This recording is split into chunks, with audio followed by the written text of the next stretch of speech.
அவருக்கும் சங்கடமான விஷயம், எங்களுக்கும் சங்கடமான விஷயம்.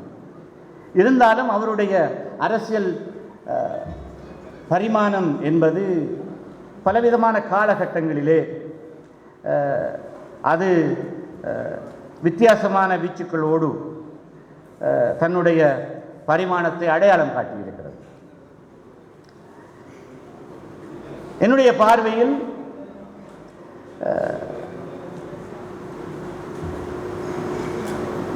ஸ்தாபக தலைவர் மாமனிதர் அஷ்ரஃப் உடைய வாழ்நாளிலே அவருடைய அரசியல் பரிமாணம் என்பது, அதைத் தொடர்ந்து என்னுடைய தலைமைத்துவ காலத்தில் அவருடைய அரசியலில் யுத்தத்துக்கு முன்னரான பின்னரான என்ற அரசியல் நிலைப்பாடுகள் இருக்கிறது. அது யதார்த்தபூர்வமான நிலைப்பாடுகள் என்பதை அரசியல் யதார்த்தத்தை புரிந்து கொண்டவர்கள் உளம் கொள்ள வேண்டும். இதை வித்தியாசமான பாணியிலே விமர்சன பாக்கிலே பலரும் பார்க்கலாம்.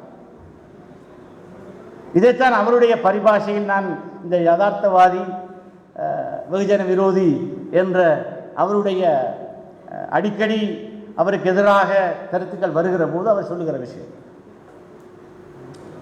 அதனோடு ஒப்பிட்டுத்தான் இந்த விஷயங்கள் பார்க்கப்பட வேண்டும். எனவே எந்த நேரத்திலும் என்றால் அரசியல் என்பது நாளுக்கு நாள் மாதத்துக்கு மாதம் வித்தியாசமாக போகக்கூடிய வீச்சு கொண்டது. இன்று முஸ்லிம்கள் மத்தியில் இருக்கிற மன உணர்வுகள் என்பது மிகவும் வித்தியாசமானது. அந்த எல்லா முஸ்லிம்களுடைய விருப்பத்துக்கு ஏற்ப பேசுவது என்பது எல்லோராலும் இயலாத காரணம். நண்பர் ஆசாத் சாலி பேசுகிற பொழுது அவர் பாராட்டுக்களை பெறுவார். ஆனால் நண்பர் ஆசாத் சாலி சம்பந்தமாக முஸ்லிம் காங்கிரஸ் தலைவர் பேசின பேச்சை பற்றி நண்பர் அனஸ் இங்கு கருத்து சொன்னார்.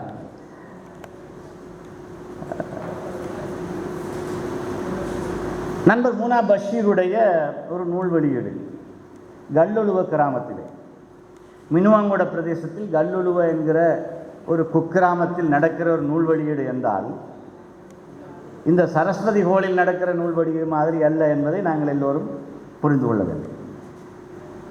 ஒரு சிறு கூட்டமாக இருந்தாலும் ஒரு கணிசமான கூட்டம். அந்த கூட்டத்தின் பொழுதுதான் அந்த விஷயங்களை நான் பேசியிருந்தேன். ஆனால் பகிரங்கமாக பேசுகிற விஷயங்களை மாத்திரம்தான் பத்திரிகைகள் சொல்லும். நண்பர் ஆசாத் சாலி சம்பந்தமாக ஜனாதிபதியோடும் பாதுகாப்பு செயலாளரோடும் நாங்கள் பிடிக்கிற சண்டைகளை எல்லாம் பத்திரிகைக்கு சொல்வது என்பது அவ்வளவு பக்குவமான விஷயம் அல்ல என்ற காரணத்தினால் நாங்கள் சொல்வது. அதே மாதிரி தான் பாராளுமன்றத்துக்கு உள்ளும் பாராளுமன்ற அவையிலே பேசுவது என்பது ஒன்று, குழுக்களிலே நடக்கிற விஷயங்கள் என்பது ஏராளம்.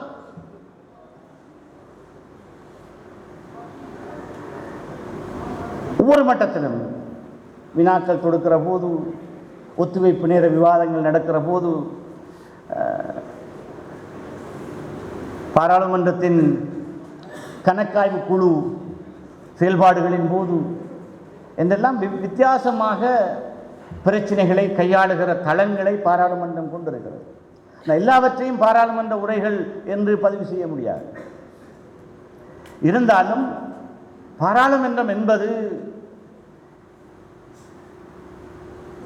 இந்த நாட்டின் அரசியலை வழிநடத்துகிற, அதனுடைய செல் நெறியை தீர்மானிக்கிற ஒரு இடமாக இருந்த காலம் இந்த நிறைவேற்று அதிகார ஜனாதிபதி முறை வந்ததுக்கு பிறகு கொஞ்சம் வலுவிழந்து போனது என்பது இன்று பரவலாக பேசப்படுகிற விஷயம். இருந்தாலும் பதிவுக்காக அந்த விஷயங்கள் சொல்லப்பட வேண்டும் என்பது.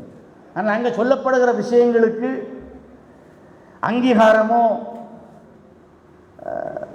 அதை ஏற்றொழுகிற அதிகார வர்க்கமோ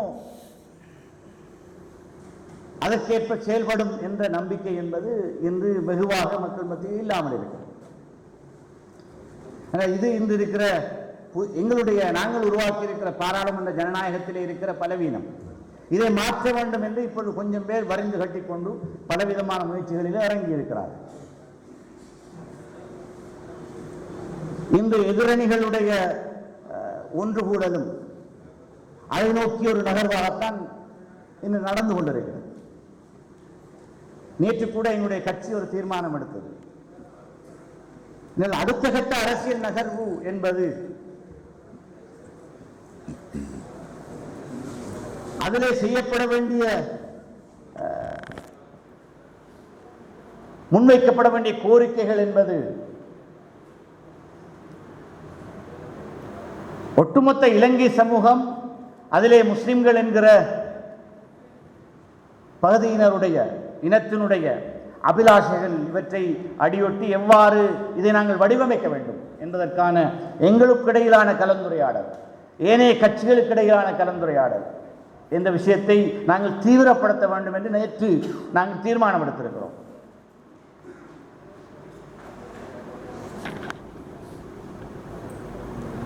ஆனால் அண்மையிலே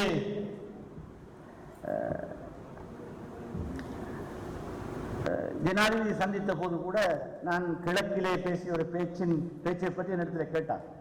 அந்த பேச்சிலே நான் சொல்லியிருந்தேன்,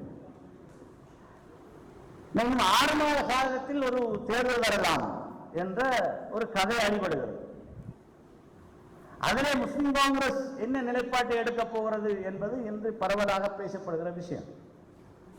அதற்குத்தான் அட்டாளச்சேனையில் பேசுகிற போது நான் சொல்லியிருந்தேன், 6 மாத காலம் என்பது அரசியலில் நீண்ட காலம். அதற்கிடையில் 1000 விஷயங்கள் நடக்கலாம். அதிலே அவசரப்படுவது என்பதும் நிதானம் இழந்து தீர்ப்புகளை அறிவிப்பது என்பதும் ஒரு பொறுப்புள்ள அரசியல் கட்சி செய்கிற வேலை அல்ல. எனவேதான் இவற்றையெல்லாம் நிதானமாக பக்குவமாக சிந்தித்து சமூகத்திற்கு ஆகக்கூடிய நன்மை பயக்கிற விஷயம் எது என்பதை பற்றி ஆராய்ந்துதான் முடிவுகள் அறிவிக்கப்பட வேண்டும்.